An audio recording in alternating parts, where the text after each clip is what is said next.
Shine your light now. This time it's got to be good. You get it right now, yeah. 'Cause you're in Hollywood.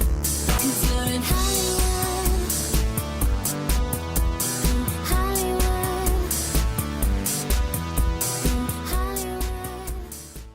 What's up, guys? On this episode of On the Set, I'm taking a look at Sinners, a vampire movie starring Michael B. Jordan and Haley Steinfeld. So let's get into it. The film starts off in Mississippi in 1932. We meet the Smokestack twins, who are literally named Smoke and Stack. They arrive in town and use some money they acquired from some criminals in Chicago to buy some land, planning on opening up a juke joint for the local black community. Their cousin Sammy tags along, who's an inspiring blues musician.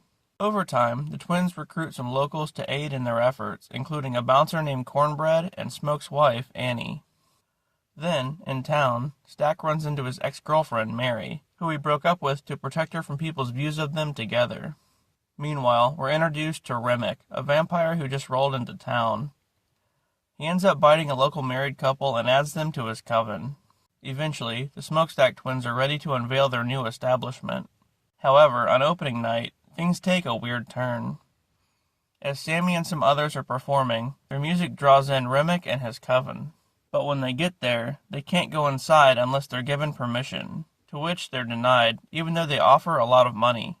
I always thought that was an odd vampire trait. You can't enter unless you're permitted to.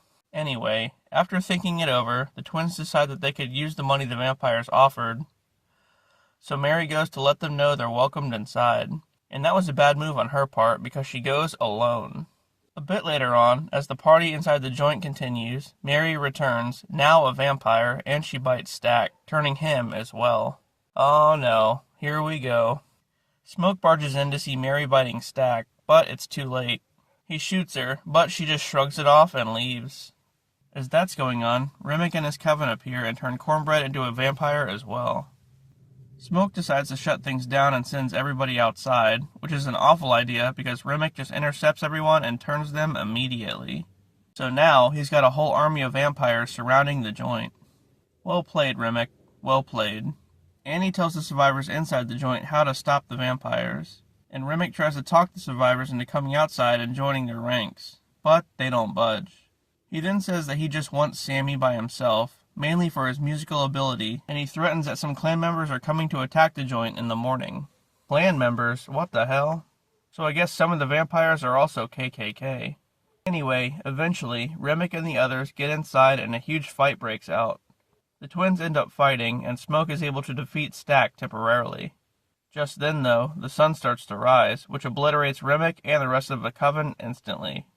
As promised, the KKK does show up, and the survivors from the joint engage in a shootout with them. Man, they went right from fighting vampires to fighting the KKK. What a night. During the fight, all of the KKK members get killed, but so does Smoke. Afterward, Sammy escapes and heads to Chicago to continue doing music. Jump to 60 years later, in 1992, we see an elderly Sammy in a blues club.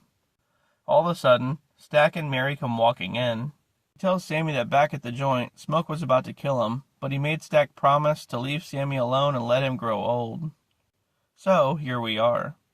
Sammy plays them a song, and then Stack and Mary disappear into the night. The end.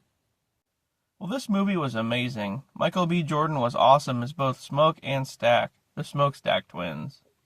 And Haley Steinfeld was great as Mary. But I definitely wouldn't have gone outside by myself, especially at night. Technically, the whole damn thing is her fault. Vampires descend on a music joint and add everybody to their ranks. What a story. They always say that blues music is tied to some dark magic or something, so be careful playing the blues. You never know what you'll attract. And that was Sinners, guys. Thanks for watching, and I'll see you later.